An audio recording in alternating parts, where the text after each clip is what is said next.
Originally from Ethiopia, grew up in DC. I went to UVA for undergrad, started my career in New York City, probably covering the polar opposite of tech, covering power and energy. So quickly realized, I'm really excited about tech and doing earlier stage investing, and March has always been on my radar. They were looking for someone to, really push further on the fintech side, and joined the team. I always kind of look towards the people and kind of why they started something and how they envision it, not only 2 to 3 years ahead, but 10 years ahead. And as someone who's still early in my career, I really want to be at a place that kind of has that commitment both to their founders, but also internally to the team.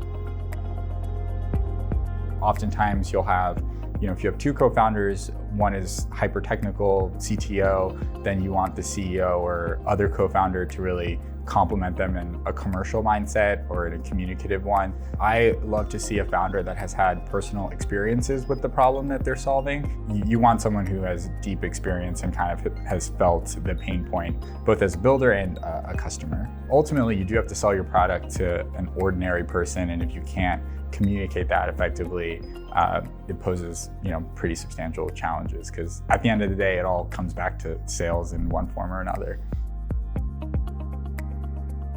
The biggest one I think is, the job isn't like Shark Tank. It's not like you just sit there and all these exceptional founders are always kind of knocking on your door. It's a lot of kind of thesis work and digging deep on trends and understanding timing. Why now is different is a common kind of question.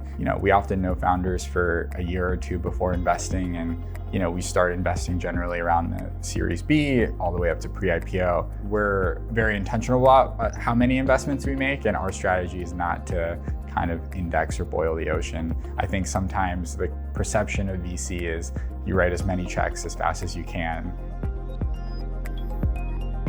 People are always open to talk, and I think people underestimate the power of a cold email or just being proactive and getting in front of people. A level of creativity is needed to get in front of them. And although it can be intimidating because sometimes there isn't that much information, with social media, LinkedIn, there are ways of kind of getting in front of them. So do that, and then once you have a conversation, realize it's a two-way street, and you should definitely share your ideas and what excites you. Because not only is that make for a good conversation, it's also kind of the job. So just have strong views and be prepared to kind of give reasons as to why you think that's going to happen.